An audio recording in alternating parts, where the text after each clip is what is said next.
के सामने एक तेज रफ्तार ट्रक ने एक हेड कांस्टेबल और एक ढाबा संचालक को कुचल दिया। इस हादसे में दोनों की मौत हो गई, जबकि एक अन्य घायल है। सड़क के किनारे चाय की दुकान पर बैठे लोगों को अनियंत्रित ट्रक ने टक्कर मारी है। ज्ञानपुर कोतवाली क्षेत्र में स्थित पुलिस लाइन के सामने चाय की दुकान पर पुलिस कर्मियों के अलावा अन्य लोग मौजूद थे। सड़क के किनारे ठेलों पर भी कई दुकानदार अपनी दुकानें भी लगाए हुए थे। उसी दौरान तेज रफ्तार ट्रक सड़क से उतरकर चाय की दुकान पर मौजूद लोगों को टक्कर मारते हुए इंटर कॉलेज की बाउंड्री वॉल से जा टकराई।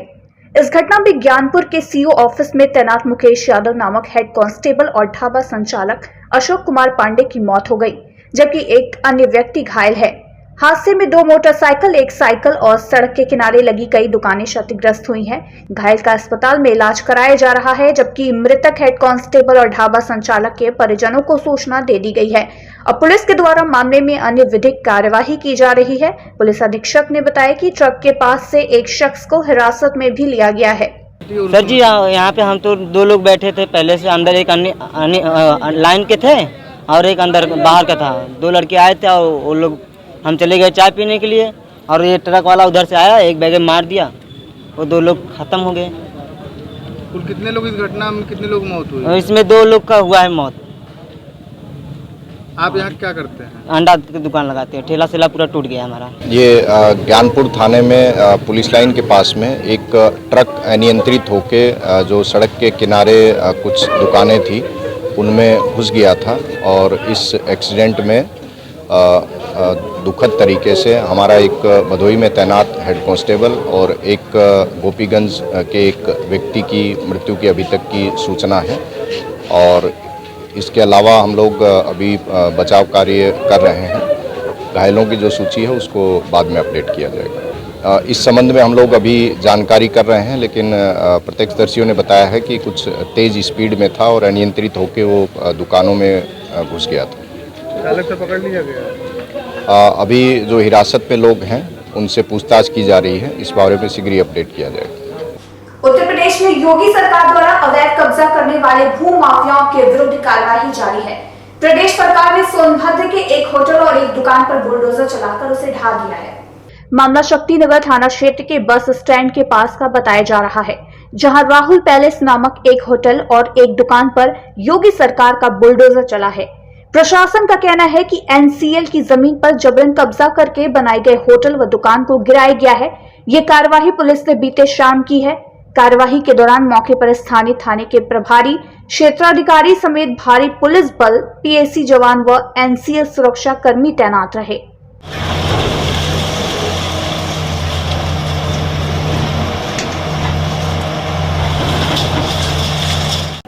बीएचयू में रुइया छात्रावास संस्कृत ब्लॉक के शताब्दी समारोह के उपलक्ष्य में आयोजित सह पूर्व छात्र समागम कार्यक्रम का समापन हुआ। इस कार्यक्रम में रुइया छात्रावास में रहकर मुकाम हासिल करने वाले भूतपूर्व छात्रों को वर्तमान छात्रों से रूबरू कराया गया।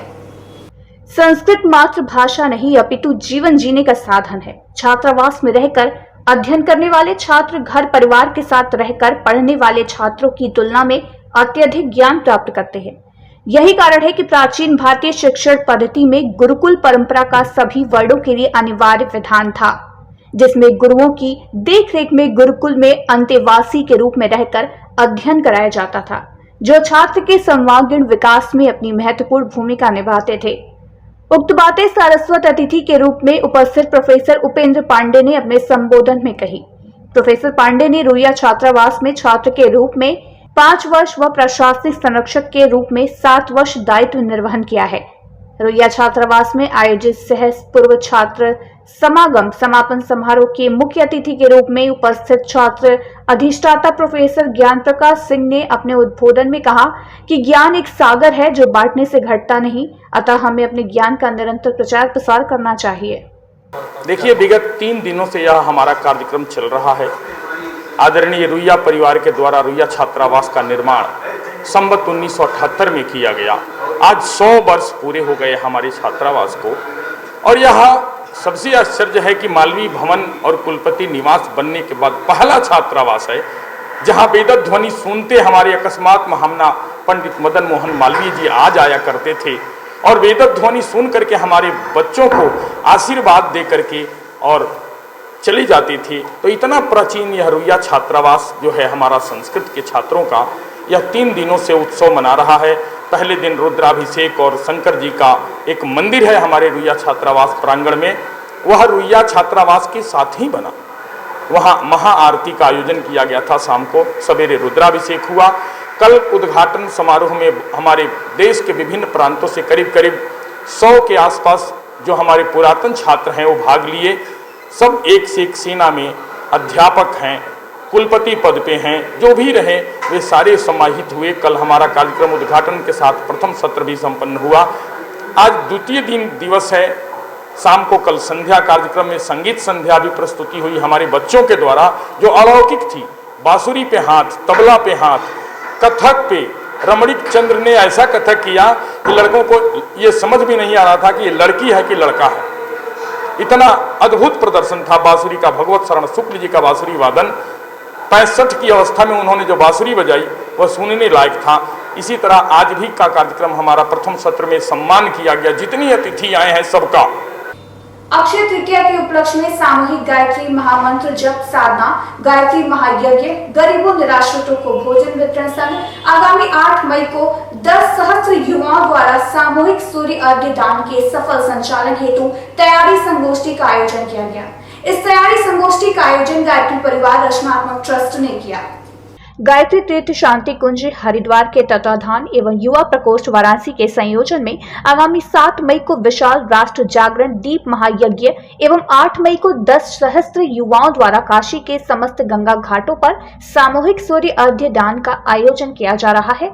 इन आयोजनों की तैयारियों के संदर्भ में संत रविदास मंदिर राजघाट के प्रांगण में वाराणसी उपजोन के गायत्री साधकों की तैयारी गोष्ठी संपन्न हुई। गायत्री तीर्थ शांति कुंज हरिद्वार से आए उत्तर प्रदेश युवा प्रकोष्ठ प्रभारी आशीष कुमार सिंह ने वाराणसी संघ, गाजीपुर, चंदौली, जौनपुर, मिर्जापुर, सोनभद्र, भदोही जैसे जिलों से आए गायत्री साधकों को विराट दीप महायज्ञ एवं काशी के गंगा तट पर 10 सहस्त्र युवाओं द्वारा किए जा रहे सामूहिक सूर्य अर्घ्य दान को सफलतापूर्वक संपन्न कराने के लिए कार्य योजना को बताया। काशी के 107 घाटों के प्रभारियों को प्रभार देने के साथ ही जन जागरूकता को और तेज करने पर बल दिया ताकि कार्यक्रम को ऐतिहासिक स्वरूप प्रदान किया जा सके। आगे केंद्रीय भोजनालय का शुभारंभ करते हुए आशीष सिंह ने कहा कि आज अक्षय तृतीया है और आज के दिन लिए गए किसी भी संकल्प एवं किए गए कार्य का फल कई गुना प्राप्त होता है। संगोष्ठी का संचालन जिला समन्वयक पंडित गंगाधर उपाध्याय ने किया।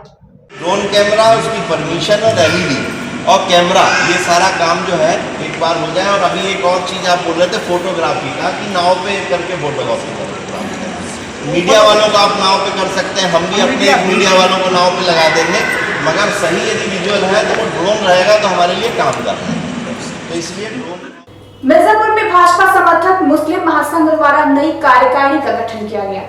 इसके तहत काशी शहर के अध्यक्ष शहनवाज अली इमरान अहमद अंसारी को वाराणसी का नगर अध्यक्ष एवं महबूब अली को प्रयागराज का जिलाध्यक्ष मनोनीत किया गया।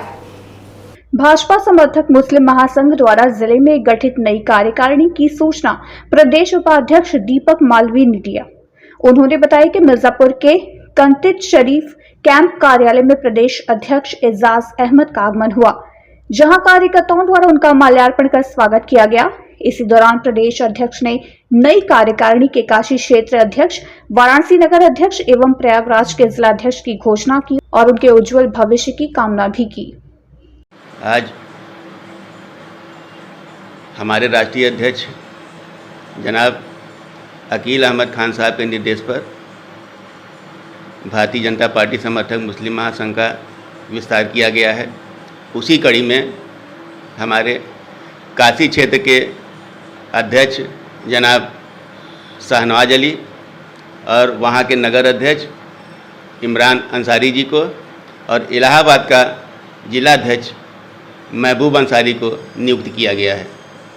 इस कड़ी में जो जिम्मेदारी इन लोगों को दी गई है उसमें ये समाज को जाकर बताएंगे भाजपा के बारे में, उनके कार्यशैली के बारे में, जो भी उन्होंने समाज के लिए किया है वो बताएंगे और योगी जी, मोदी जी के हाथों को मजबूत करेंगे।